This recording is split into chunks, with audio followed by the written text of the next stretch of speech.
That's how I read it. They knew they had an ally in the White House.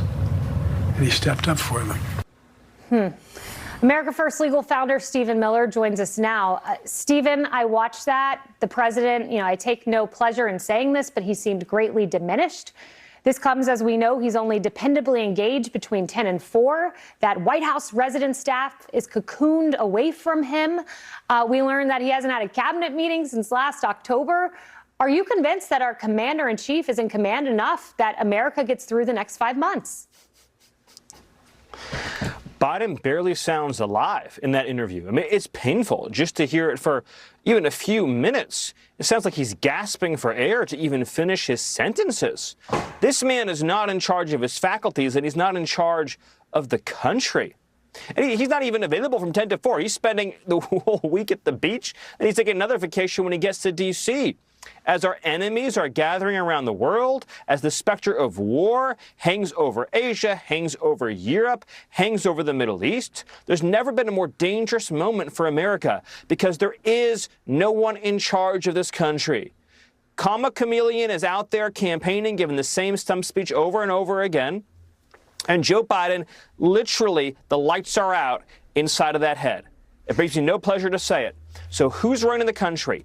To this day, nobody knows. But they don't have America's best interests at heart. How do we know that? Because the border is still wide open to drugs and crime, because inflation has never been worse, and because crime is spiraling out of control. So Joe Biden put out a letter saying that he's out, he's not running for office anymore. And Nancy Pelosi had this observation. I didn't accept the letter as anything but a letter. I mean,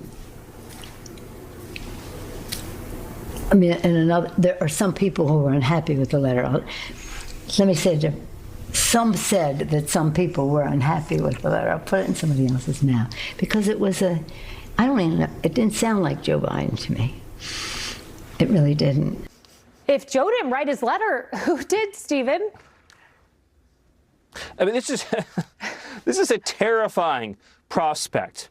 The idea, these are not like random letters that are just being sent out for perfunctory purposes. These are the most profound, world-shaping statements from the commander-in-chief, the head of Article 2 of the United States of America. And there's the former Speaker Nancy Pelosi, saying that she doesn't believe that the most important letter that Joe Biden ever read was even written by him. Who is running the country? Who is writing the letters? Who is forging his signature? Who is stamping his name, Joe Biden? Because I can promise you, it is not the man you heard in that interview. We are a stateless, rudderless nation right now. Stateless nation.